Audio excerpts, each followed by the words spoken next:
हम बहुत छोटे हैं, इनसिग्निफिकेंट हैं, तो हम प्रभु से प्रेम कैसे कर पाए? उनकी नज़दीकी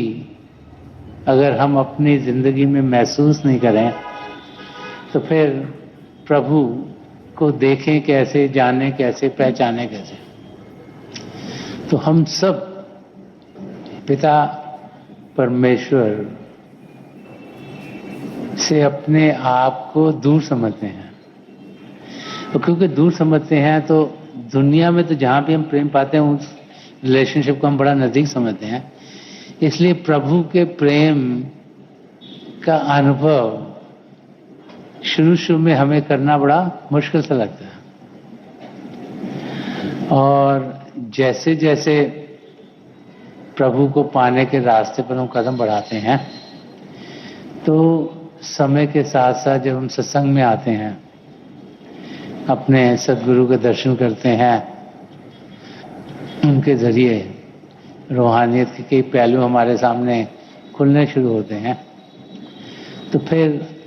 किस किस्म की जिंदगी एक शिष्य की होनी चाहिए वो हमारी समझ में आना शुरू हो जाता है। संत दर्शन सिंह जी महाराज, जिनकी जिंदगी में एक एक नहीं दो दो महापुरुषों का प्रेम था, जिन्होंने नाम की देन हजूर बाबा सावन सिंह जी महाराज से पाई और फिर उनके पिता परम संत कृपाल सिंह जी महाराज की शरण में रहते हुए अध्यात्म के कई पहलुओं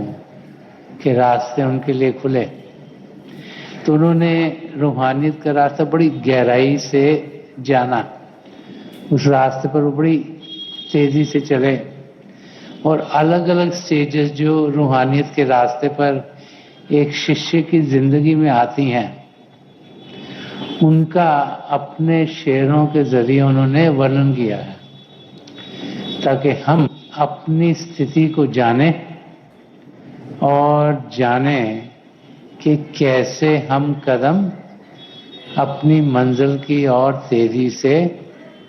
बढ़ा सकते हैं। जैसे जैसे इंसान को नज़दीकी किसी की भी मिलती है तो वो जो क्लोजनेस होती है, जो नज़दीकी मिलती है, उसमें हम फिर शिकवे शिकायत करने शुरू कर देते हैं। एक बच्चा है, वो माँ बाप से ही जो उसे चीज चाहिए वो मांगता है। वो चीज अगर ठीक ना लगे तो पत्नी अपने पति को बोल सकती है, पति पत्नी को बोल सकता है, भाई बहन को बोल सकता है कि चीज ठीक नहीं, इसको हम ऐसे करें।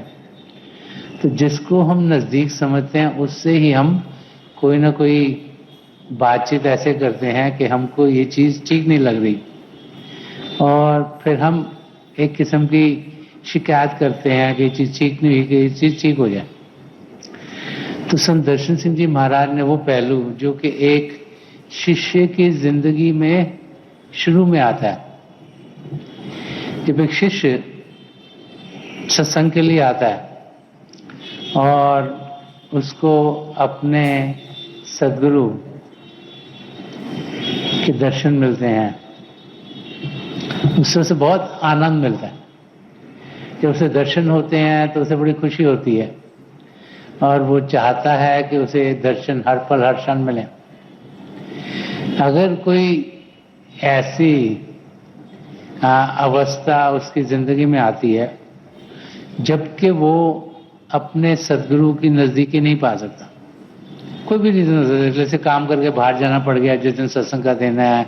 कोई ऐसा मौका हुआ जहाँ पे दर्शन हो सकते हैं और हमें मालूम ही नहीं पड़ा, हमें मालूम बाद में पड़ा,